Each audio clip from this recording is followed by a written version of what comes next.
Hello students, welcome to today's class. In today's class, we are going to discuss about the design of bolted eccentric connections. So to begin our class regarding the eccentric connections, we know that we have two different types of connections based on application of load.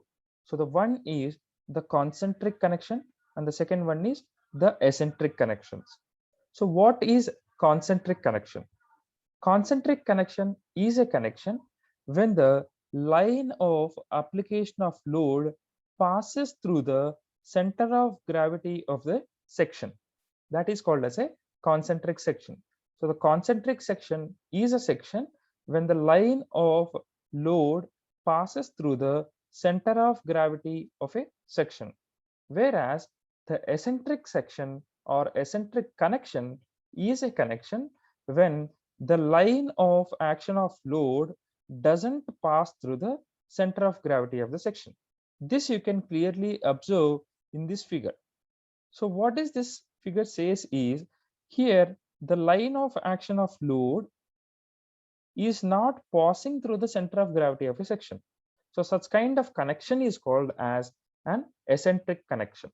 So generally, in case of eccentric connections, as I said earlier, the center of gravity of connection and center of gravity of load will be in different places. So if they does not coincide, then an eccentricity will get developed, which is denoted with E. So the eccentricity E will get developed when the center of gravity of the connection and center of gravity of the load are in different places. Because of this eccentricity, an extra moment will be developed in the connection, and because of this extra moment, there will be an extra stress which will get developed. So that is about the eccentric connections. So while designing any steel structures, we assume the connection to be an eccentric connection, and then we are going to design the connection. So the reason why we are assuming it as an eccentric connection is because in concentric connection, there won't be any disturbance which will be caused by a load to the structure, because the line of action of load and the line of center of gravity of the section are in same place. So when these two are in same place, you don't find any amount of disturbance which will create to the section. But when the line of action of load and the line of action of center of gravity of section are in different places, then the disturbance might create in the connection. So because of this disturbance which will be created, we assume any connection to be designed in an eccentric connection, and then we are going to proceed the steps. Now in eccentric connection, we have, this is the figure which talks about the eccentric connection. See, here you have a column section and you have a beam section, and these two sections are connected each other by using the bolts. And you know that when certain amount of load P falls on a structure or falls on a beam, this beam has a tendency to either get bent, and there is also tendency to create a torque in the section. So these are the two possible cases because of the application of load. So here you are going to design a plate which is called as a bracket plate. Now in the bracket plate design, you have two types of models, where the first one is type 1 connection and the second one is type 2 connection. So we have type 1 bracket connection and type 2 bracket connection. Now the thing is, what is type 1 bracket connection and what is type 2 bracket connection? So the type 1 bracket connection is a connection where load is lying in plane of bolted joint. So the type 1 bracket connection is a connection where the load is lying in plane of the bolted joint. And type 2 eccentric connection or type 2 bracket connection is a connection when the load is lying perpendicular to the plane of bolted joint, and hence it is called as type 2 bracket connection.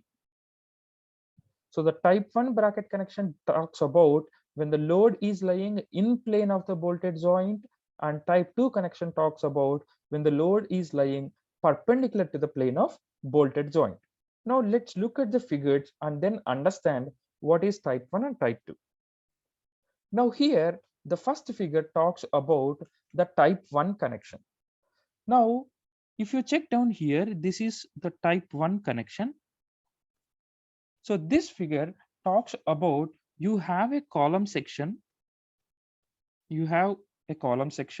and this column section is connected to a plate which is called as a bracket plate. So this is called as bracket plate. So the column section is connected to a bracket plate. Now, as I said earlier, type 1 connection is a connection when the load is lying in plane of bolted joint. Now, if you check here, the bolts are arranged in a chain type of bolting, and the load is falling in this direction, that is from top to bottom. Now, if you check very carefully here, what is happening is the line of load and the bolts are in the same plane. So the line of action of load and the line of bolts are in the same plane, and hence it is called as a type 1 bracket connection. Now in type 2 bracket connection, what happens is, in type 2 bracket connection, what happens is there is a load which is P, and the line of action of load and the bolt lines are perpendicular to each other, and hence they are called as type 2 bracket connection. So in type 2 bracket connection, the line of action of load and the line of bolts which we arranged, they both are perpendicular to each other. When the bolts line and the load application are in the same plane, then it is called as a type 1. When the bolt lines and the line of action of load are perpendicular to each other, they are called as type 2 bracket connections. In type 1, they are parallel. In type 2, they are perpendicular to each other. Now we have the design procedures for type 1 connection and type 2 connection. In type 1 connection, we have 3 different models of problems, and in type 2 connection, we have again the 3 different models of problems. Now let's look at the type 1 bolted connections very carefully. Now here, if you observe, there is a column section. Okay, this is the column section, and this is the bracket plate. So usually these column sections are I-shaped sections. Okay, now when you combine a bracket plate with a column section in such a way that the line of action of load and the line of bolts are parallel, so when they both are parallel to each other, then they are called as the type 1 bracket connections. So in the second figure, you can clearly see, so there is an I section which is viewed from the top, and the bracket plates are connected to the I section. Okay, so this connection, the load is falling at the in such a way that the action of load and the lines of bolts are parallel. Okay, now here what exactly happens in type 1 connection is, in type 1 connection we are going to experience a twisting moment. In type 1 connection we are going to experience a twisting moment, which is also called as torque. Okay, when this torque is existing in the type 1 connection, each and every bolt in the connection will experience 2 types of forces. Each and every bolt in the connection will experience two types of forces. The first force is called as F1, which is because of the direct shear that is applying on the body or on the bolt. So this is the first force. And the second force is called as F2, which is the torque. So these are the two forces which exist on each and every bolt in the type 1 connection. So the finding out these two forces is a key factor in understanding or in designing the bolted bracket connections. Now let's look at how exactly these forces are going to happen on each and every bolt in a type 1 bracket connection.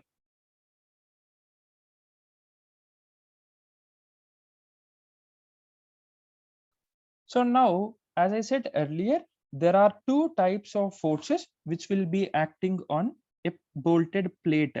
So the first one is F1 and the second force is F2. F1 is the force which is because of the direct shear, and F2 is the force because of the torque that is applying on a bolt.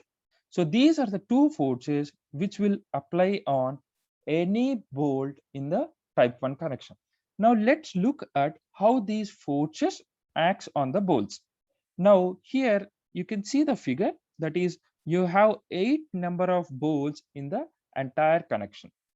So on these 8 bolts, the forces acts in such a way that, so if you take this one, that is this bolt, so what happen here is the force F1 will always act upwards on each and every bolt. The force F1 will always act on each and every bolt in the upward direction. So remember this concept. The force F1 will always act in the upward direction. Now, what is the major factor is the F2 force, which is the torque force. On this bolt, the F2 will act along in this direction. Okay. And on the other bolt, the F2 will act along this direction. Similarly, in the third bolt here, the F2 will act exactly downwards, and on the fourth bolt, the F2 and F1 forces are in the same direction, whereas in the fifth bolt, the F1 force is upwards and F2 force is like this, and on the sixth bolt, the F2 force will be acting in this direction. Okay, so this is how the forces acts on a type 1 bracket connection. Now, how will you find this direct shear force and the torque force applying on a bolt? So the F1, which is the direct shear force, can be calculated as the load which is coming, that is P times of N, where N is the number of bolts in a connection or in a bolt group. Whereas the formula to find F2 is P E R N by summation of R square. So this is the formula to find out the force F2, which is torque applying on each bolt, where P is the load, here, and E is the eccentricity, that is the distance way up to which the load is falling. So here you can see this distance is called as eccentric distance. So the load where exactly it is falling away from the central axis or center of gravity of a section. And Rn. So Rn is the distance of the extreme bolt. Rn is the distance of extreme bolt.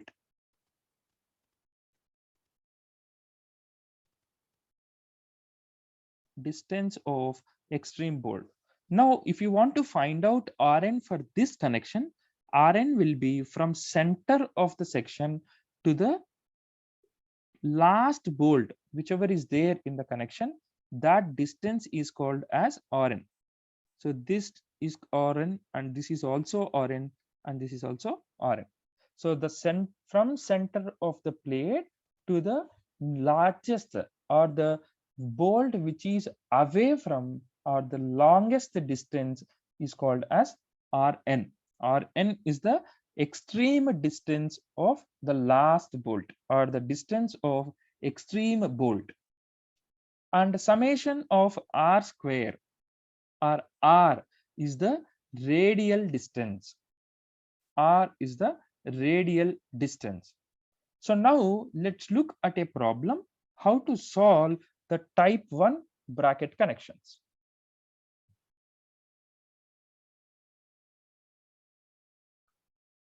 So now this is the question which is given in the thing. So we have to solve this question.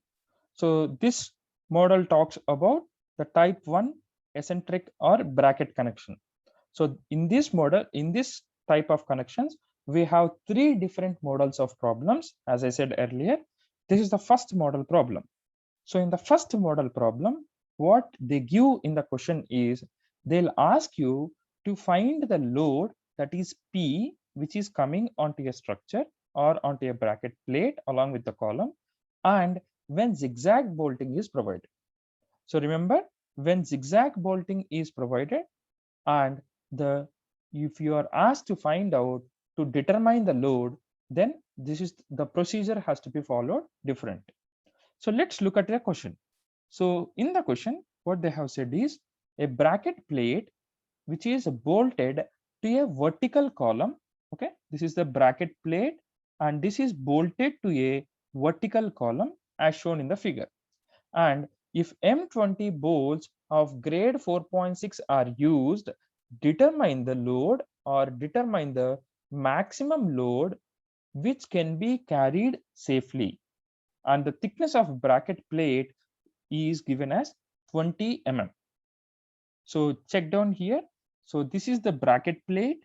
Okay, this is the bracket plate and this is the vertical one is the column section which is ISMC 300. This is the type of the column section, that is ISMC 300 is the type of column section. Now if you check here, the arrangement of bolts in this problem are zigzag bolting. They are not a chain type of bolting, they are zigzag bolting. So when zigzag bolting is given in the question, and if you are asked to find out the maximum load which can be carried by the joint, then this procedure has to be adopted. So please look at the problem or the solving process. So here, as I said earlier, so the diameter given data has to be written initially. So given data. So the given data is you have to use M20 bolts. So for M20 bolts, the diameter of bolt is 20 mm and diameter of bolt hole is 22 mm. So this is the specifications with for M20 bolts. If the diameter of bolt is 20 mm, you have to increase the diameter of bolt hole by 2 mm, that is 20 plus 2, which equals to 22 mm. And you are also given the grade, that is 4.6 grade. So when 4.6 grade bolts are given, you know how to find out the values of FUB and FYB. FUB is the ultimate bearing stress in bolt, which is taken as 4 times of 100, that equals to 400 megapascals. And yield bearing stress, that is FYB, can be calculated as 400 times of, that is FUB times of 0.6, which gives 240 megapascals. So this is the data which they have given. Along with this, they have also provided the thickness of bracket plate. Thickness of bracket plate equals to 10 mm. And in the question, they have also said that the type of column section is ISMC 300. So this is the type of column section. So by using steel tables book,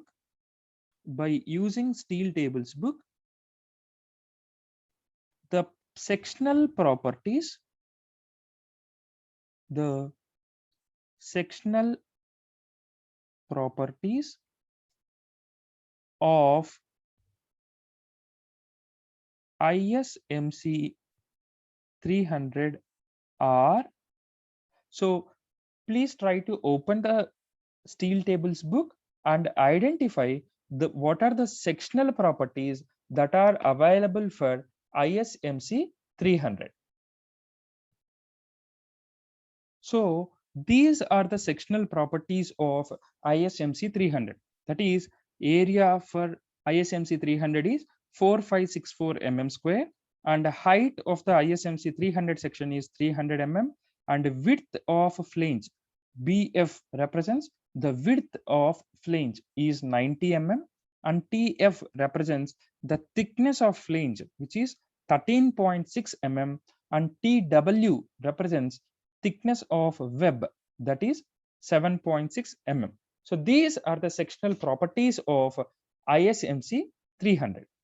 Okay. Now, if you check the diagram, the type of joint here is a lap joint. Okay. So we know lap joint is a joint when two plates are overlapped with each other. That is called as a lap joint. So here also the two plates that are overlapped are a column section is there, and this column section is overlapped with a bracket plate. So it's a lap joint. Okay. So since the given type of joint is a lap joint, since the joint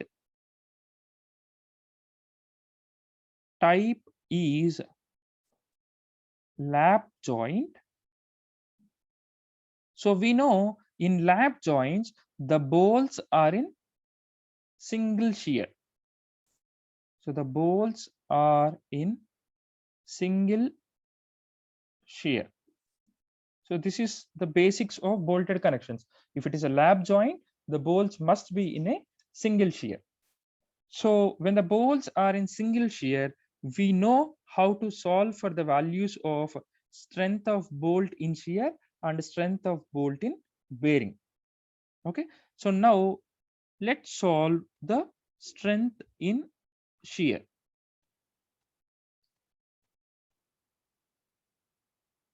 Strength in shear. We know the formula, that is VDSB equals to VNSB by gamma MB, where VNSB equals to FUB by root 3 NN ANB plus NS ASB. So always remember, when you want to find out the values of NN and NS in the type 1 bracket connection where zigzag bolting is provided, always take the value of NN as 1 and the value of NS as 0. So this is specifically for type 1 bracket connection. In type 1 bracket connection, that is when you are asked to find out the load and the zigzag bolting is given. So when zigzag bolting is given in type 1 bracket connection, always consider the value of NN as 1 and the value of NS as 0. So by using this, you can find out the values of VNSB, that is FUB value we have found out, which is 400. So as you can see here, the 400 megapascals, and upon root 3 times of NN value is 1 times of A and B formula is 0.78 pi by 4 into d square, where d is the diameter of bolt, that is 20 square, plus ns value is 0 and ASB formula is pi by 4 into d square, which is 20 square. So you can get the value of VNSB, that is 56.5 kilonewtons. So this is the value of VNSB. Now we have to find out the value of VDSB equals to VDSB formula is VNSB by gamma MB, that is 56.5 is the value of VNSB times of 1.25. So therefore, if you calculate, the value of VDSB equals to 45.27 kilonewtons. So this is the value of VDSB. Okay. So now similarly, we also have to find out the values of strength in bearing. So the second step is to determine the strength in bearing. So we know the formula to find out the value of strength in bearing, that is VDPB equals to VNPB by gamma MB. So where VNPB equals to, again we have a formula which is 2.5 kb dt into fu. Now in order to find out the value of kb, we have three conditions, that is E by 3d naught, this is the first condition. Second condition is P by 3d naught minus 0.25. Third condition is FUB by FU, and the fourth condition is 1. So among all these four, you have to adopt the KB value as the least value. So KB is the least of all these four. So now let's find out the values of E and P, that is edge distance and pitch distance. So as you see in the problem, the pitch distance, which is denoted as center to center distance between the bolts. So the center to center distance between the bolts is given as 80 mm. So this distance, the center to center distance between the bolts is given as 80 mm. So therefore the pitch value is 80 mm. And the value of E is given in the question as 90 mm. That is from center of the bolt to the nearest edge of the section, which is given as 90 mm. So you can make that value as edge distance as 90 mm. So you know the value of E and value of P. Therefore, if you solve, the least value of KB will be appearing as 0.962. So this is the least value of KB. So you have to substitute the values of E and P in this formula and find out the values of least value of KB. So here the value of FU is 410 megapascals and the value of FUB is 400 megapascals. So from this you can find out the values of KB. Now we have to find out the values of VNPB. So therefore VNPB equals to 2.5 times of KB, that is 0.962, times of D, which is diameter of bolt, that is 20 mm, times of T. T we don't know, but that is thickness of plate. So here for time being, let's keep the T value aside and the value of FU is 410. Now here the value of T is not the thickness of the bracket plate. If you check in the question, the thickness of bracket plate is given as 10 mm. So don't consider the thickness of bracket plate T value here. Okay, don't misconfuse that. So the value of T is taken as for ISMC section, whatever is the thickness of web. So for ISMC section, that is for the column section, that is Indian Standard Medium Channel column section, whatever is the thickness of web, that you have to consider as the value of T, that is 2.5 kb dt, where T is the thickness of web of ISMC 300, that is 7.6 mm. So 7.6 mm. So this 7.6 is the thickness of web of ISMC 300. So that's how you have to calculate the value of T. So if you solve for the value of VNPB, you will get some value, and this value you substitute in VDPB. So upon substituting the value of VNPB upon gamma MB, you're going to get VDPB value as 116.9 kilonewtons. So this is the VDPB value. Now you have got VDSB and VDPB. Therefore, the design strength of bolt equals to, so the design strength of bolt is always the least of VDSB and VDPB. That is, the design strength of bolt is the least of this one and this one.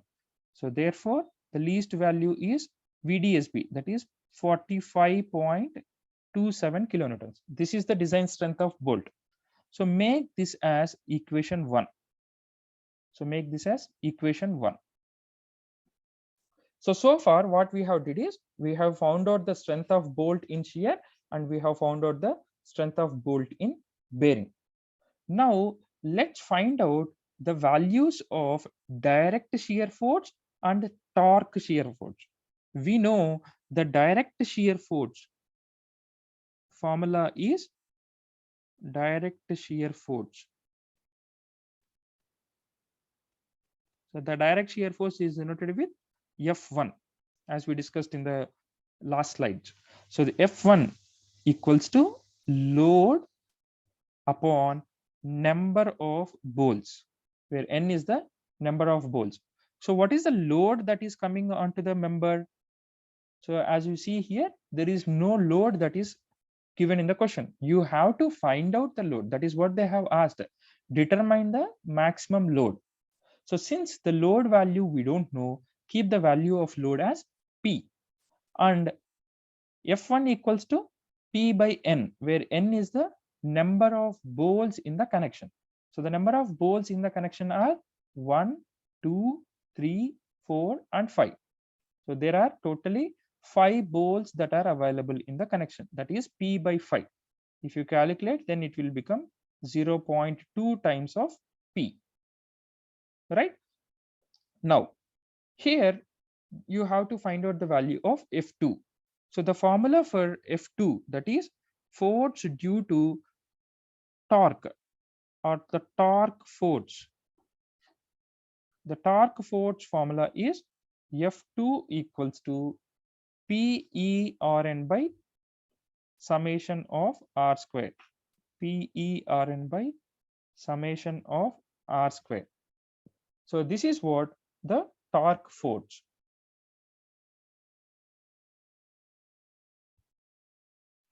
So now we have to find out the value of F2, that is PERN by summation R square. Now here in the figure, if I have drawn the separate figure of the connection here, that is the 5 bolts with bracket plate. Now here we have to find out the value of Rn, which is a key element. Now how to find out the value of Rn? As I said earlier, Rn is the distance of extreme bolt. Okay, so Rn is the distance of extreme bolts. So this is Rn, and this is also Rn, this is also Rn, and this is also Rn. So Rn is the distance of extreme bolt from the center of gravity of the connection. Now you have 5 bolts here. When you have 5 bolts which are arranged in zigzag connection, you need to find out center of gravity of bolted connection. So the center of gravity of bolted connection. So for zigzag type, I'm talking about zigzag type. From center of gravity of bolted connection is at the center of central bolt. So what is this?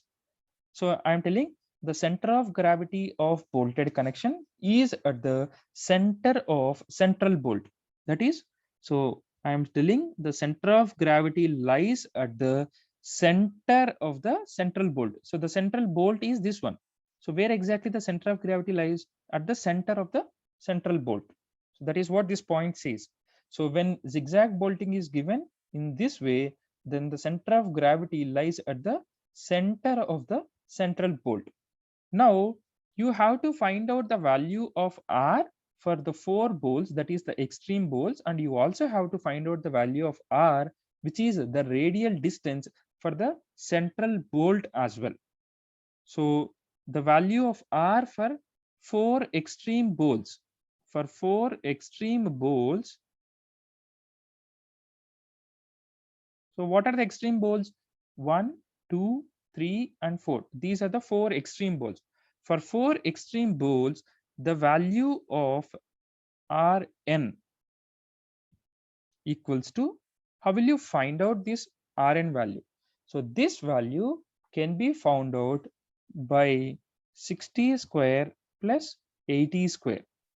How come this 60 and 80 are coming?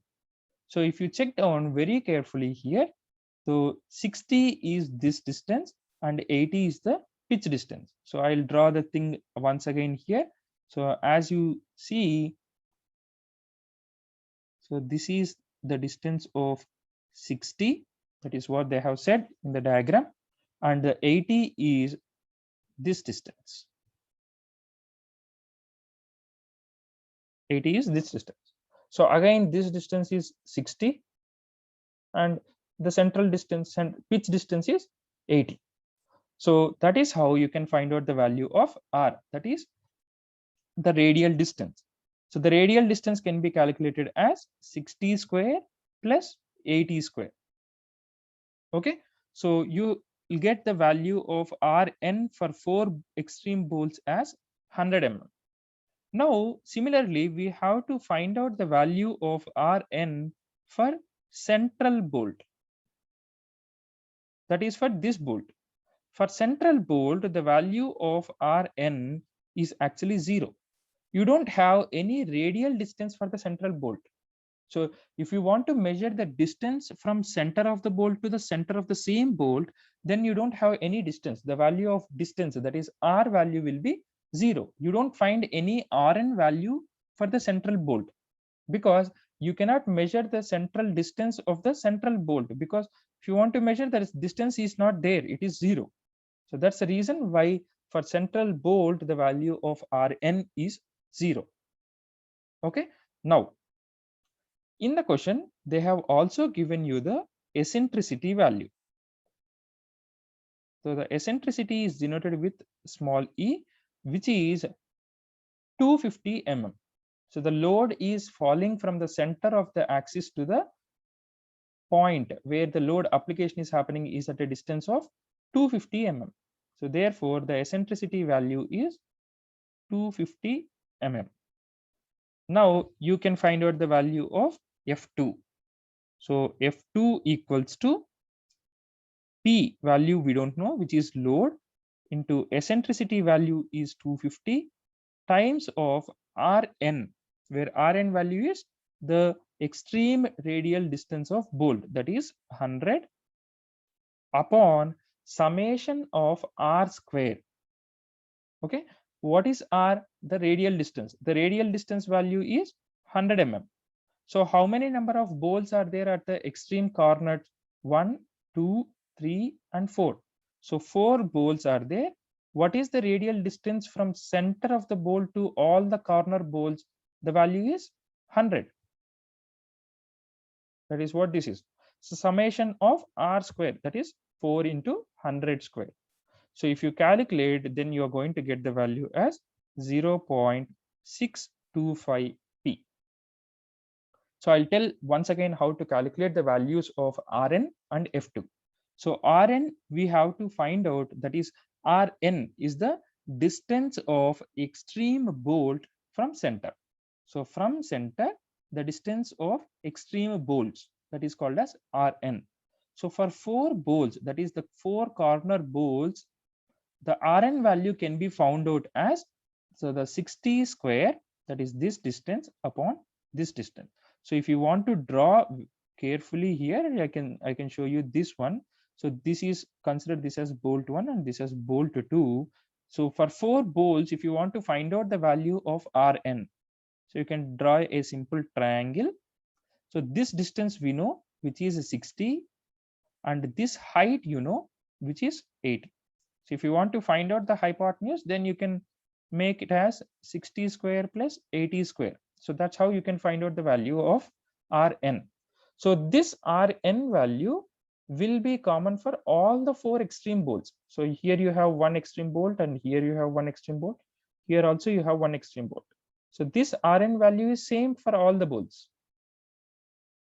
Okay, that's how you can find out the value of Rn. So therefore, F2, that is torque force, is given by the formula PE Rn by summation of R square. So P is the load, which we don't know, and E is the eccentricity, which is given in the question as 250 mm, and Rn is the radial distance of extreme bolt, that is 100, and summation of R square. So summation includes how many number of bolts are there. So there are totally 4 bolts at the extreme corner. So 4 times of the radial distances is 100, which is 4 times of 100. So here for central bolt also you can make, but however, since the radial distance is 0, you have one central bolt and the radial distance for the central bolt is 0. So therefore 1 into 0 is 0 again. So that's the reason why I haven't kept. So if you solve, you can get the value as 0.625p. So this is the value of F2. So now you have to find out the value of theta. Okay, so the value of theta. So before finding out the value of theta, you need to find out the resultant force, or the total resultant force, equals to, the formula is given as F1 square plus F2 square plus 2F1 F2 cos theta. We know the values of F1 and we also know the value of F2. Now we need to find out the value of theta, that is angle between two forces. So this can be called as theta, that is cos theta. So what are the two forces? The two forces are F1 and F2. These are the two forces. You have to find out the values of F1 and F2, and you have to find out the angle between these two forces. So therefore, cos theta equals to adjacent side by hypotenuse. So if you find out the value of theta here, if you want to find out the value of theta here, the adjacent side is 60 mm, that is 60 upon hypotenuse is Rn. We found out the value of Rn as 100, that is 100 mm. So 60 upon 100, that equals to 0.6. That's how you can find out the value of cos theta. Therefore, the resultant force R equals to F1 square. The value of F1 is 0.2p. Here you can see this value of F1 is 0.2p. So 0.2p whole square plus F2 value is 0.625p. 0.625p whole square plus 2 into F1 value is 0.2p and F2 value is 0.625p into cos theta. The value of cos theta is 0.6 under root. Okay, so now here if you solve the entire equation, you will get the resultant force in terms of P. Because we don't know the value of P, the resultant force you are going to get as 0.6761 P. Consider this as equation 2. Now, if you equate equation 1 and equation 2, that is equation 1 is 45.27, which is the design strength of bolt. So 45.27, and this value has to be equated to the second value, which is 0.761 p. So if you solve, you are going to get the value of P, that is load value is 59.4 kilonewtons. Okay, so the 59.4 kilonewtons is the total load that is acting on a bracket plate. So this is the total load that is acting on a bracket plate. So and this is how the first model problem can be solved. So the first model problem talks about the model is you have to determine the load and zigzag bolting is given, and the zigzag pattern of bolting is given in this way. Okay, 4 bolts at the extreme corner and 1 bolt at the center. Okay, so initially the entire summary of this problem is can be summarized into 4 steps.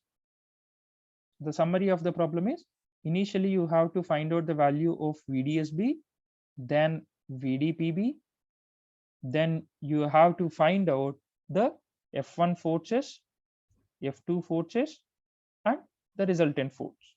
So by equating the least of these values